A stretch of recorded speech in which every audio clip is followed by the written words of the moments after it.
Puasa itu benteng dari hawa nafsu. Apa? Yang ketiga, benteng dari hawa nafsu.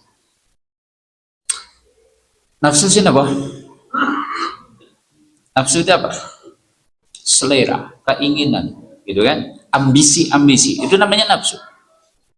Dan nafsu itu mungkin objeknya itu ada tiga: harta, tahta, wanita. Ya kesannya wanita jelek ya kalau gitu ya. Enggak, ini sebenarnya karena core daripada yang mendapatkan bebanan syariat kan memang laki-laki, jadi seakan-akan wanita itu adalah bagian daripada yang menjadi ujian, fitnah. Bukan berarti karena Islam memandang rendah, enggak. Kalau dibalik juga sebenarnya sama, bagi seorang wanita berarti fitnah besarnya atau fitnahnya juga lawan jenisnya kan, seperti itu. Ini hanya penyebutan kebetulan saja, yang jadi core syariat itu adalah laki-laki. Makanya harta, tahta, wanita. Ini syahwat, objek syahwat. Dan masing-masing orang biasanya punya kecenderungan sendiri-sendiri. Betul? Ada sing demen banget naik urusan duit. Gitu ya. Ini karo perempuan dingin. Urusan jabatan dan orang butuh jabatan-jabatan, sing penting duitnya akeh. Ada yang model kayak gitu? Ada. Tapi juga ada yang kebalikannya. Oh, ambisinya itu jabatan, ambisinya itu kedudukan. Kalau bisa dia itu meraih ini, mau jadi bupati, mau jadi gubernur, apapun dia lakukan untuk mendapatkannya. Urusan duit, orang patia gumun. Dengan perempuan, bahkan mungkin dingin. Ada yang kayak gitu? Ada. Tapi sebaliknya, juan anak sing bergas banget dengan lawan jenis, bojone sopo ki ora urus, yang penting syahwat itu terlampiaskan. Urusan duit ora patek gumun, urusan kedudukan jabatan dia mungkin juga tidak tertarik. Seperti itu. Kecenderungan orang beda-beda. Tapi yo sing berangas telu-telune yo kayane yo gitu kan. Yo duit yo berangas, kedudukan yo berangas gitu kan. Bahkan termasuk perempuan yo kayane yo was dan seterusnya. Nah, gini, ternyata puasa bisa menjadi pengendali itu. Tentang ini ada satu hadis nih. Nabi pernah bersabda kepada para pemuda, "Ya ma'syara sabab, man istata'a minkumul ba'ah falyatazawwaj." Pesan beliau kayak gitu. Fa innahu akhadhu lil basar wa ahsanu lil farji. Para nom-noman, siapa di antara kalian kok sudah kepengin melakukan hubungan badan, kata Nabi, falyatazawwaj, menikahlah. Halo, nom-noman? Mana nom-noman? Itu bapak-bapak nggak ngacung juga. Jadi siapa di antara kalian yang sudah tadi ingin melampiaskan syahwat dengan hubungan badan, pesan Nabi, falyatazawwaj, ayo nikah. Kenapa? Dengan nikah itu ahwadulil basar wa ahsanul farji. Orang itu lebih bisa menundukkan pandangan, orang itu dengan nikah itu lebih bisa menjaga kemaluan. Cuma kayaknya nikah yo pragambang. Gitu kan.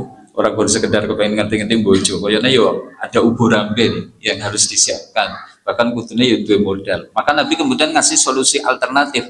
Wa man lam yastati, siapa di antara kalian kok nggak mampu atau belum mampu untuk nikah, fa alaika bisaum, hendaknya kamu puasa. Fa innahu lahu wijaun, karena puasa itu bisa jadi benteng dari hawa nafsu. Oh, seperti itu. Nah, kalau tadi objek syahwat itu ada harta, ada tahta, apakah itu juga mungkin berpengaruh dengannya? Insya Allah iya, bahwa orang yang berpuasa itu ternyata lebih terkendali. Ambisi-ambisi terkait dengan harta lebih terkendali. Ambisi-ambisi terkait dengan kedudukan jabatan, orang yang melazimi puasa-puasa sunnah dan seterusnya lebih terkendali. Makanya hari ini kita ketemu Ramadan diwajibkan puasa, pastinya sebenarnya kita juga bersyukur tuh, karena satu menyehatkan, mempersempit jalan setan. Puasa itu benteng dari hawa nafsu juga. Bahkan ini kaum muslimin, yang keempat, puasa itu bisa jadi penghapus kesusahan hidup. Ada hadis sahih juga ini. Jadi suatu saat Umar bin Khattab itu nanya kepada sahabat Hudzaifah tentang fitnah-fitnah yang akan menimpa kepada umat Islam. Nah, ketika itu Hudzaifah itu kemudian menyebutkan jawaban yang mungkin sedikit meleset dari yang ditanyakan Umar, gitu kan. Yaitu apa? Hudzaifah mengatakan, fitnatur rajul fi ahlihi wa malihi wa jarihi. Orang itu akan diuji kaitannya dengan keluarga, kaitannya dengan harta, kaitannya dengan tetangga. Ketika itu Umar kemudian mengatakan, bukan itu yang saya tanyakan, itu fitnah-fitnah terkait dengan dengan yang akan menimpa umat Islam di akhir zaman gitu kan. Oke, maka kemudian dijelaskan selanjutnya oleh Hudzaifah. Tapi kita justru akan melanjutkan hadis tadi. Kata Nabi, orang itu akan diuji terkait dengan apa?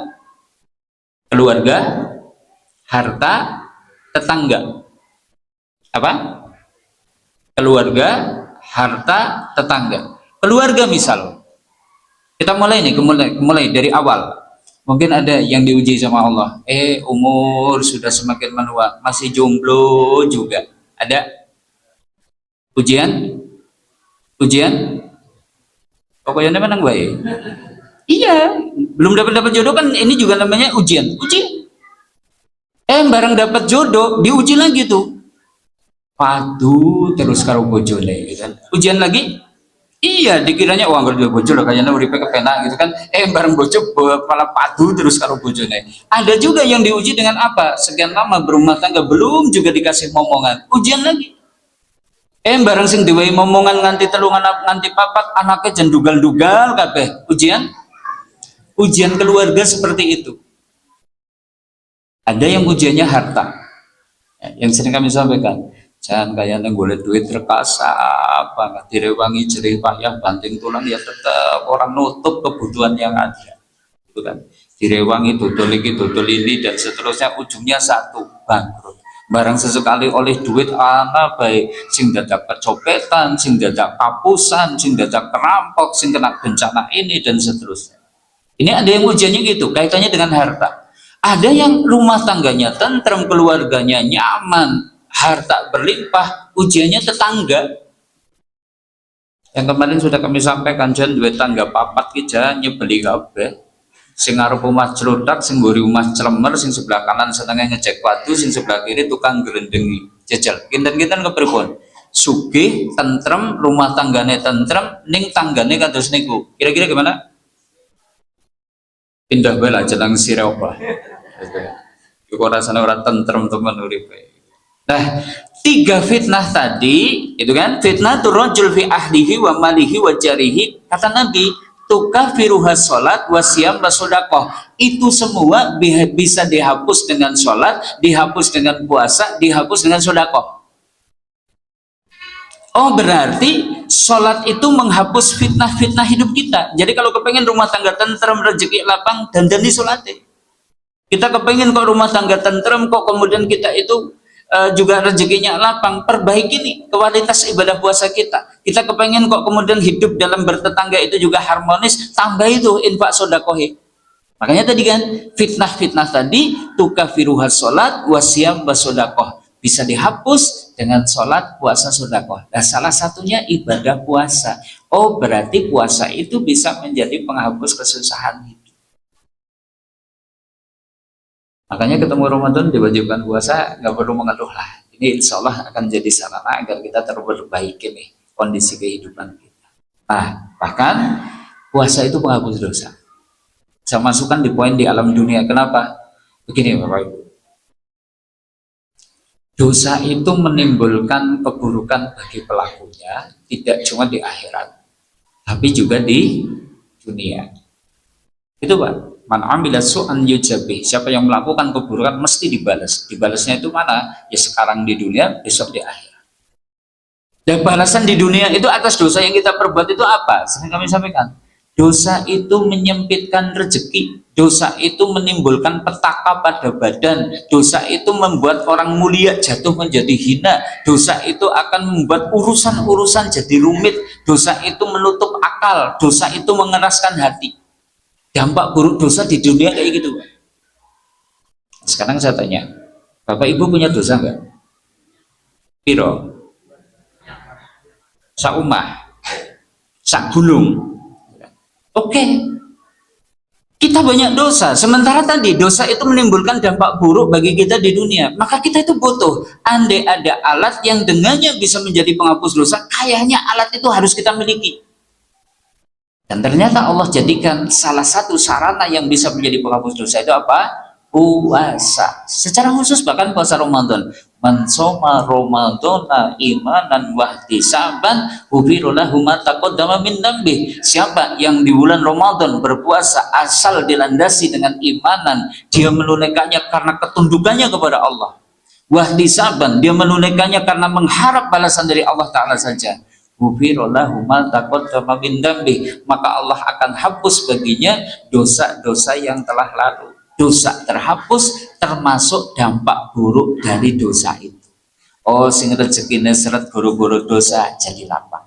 Oh, sing ternyata badan sakit-sakitan gara-gara dosa, Allah kasih sehat. Oh, yang bisnisnya rumit bermasalah gara-gara dosanya, Allah jadi mudahkan urusan-urusannya. Bahkan tadi Allah akan jaga pemuliaan orang itu tadi setelah terhapusnya dosa itu tadi.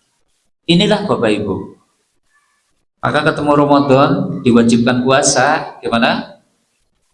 Tujuh nih, kita harus mensyukurinya. Kita harus berusaha berpuasa dengan sebagus-bagus puasa. Karena faktanya nanti tidak semua orang itu puasanya itu sukses. Bahkan kata Nabi gimana? Kam min so'imin, mayoritas orang-orang yang puasa itu laisa lahum min siyamihi ilal ju', nggak dapat apa-apa dari puasanya kecuali lapar. Alhamdulillah.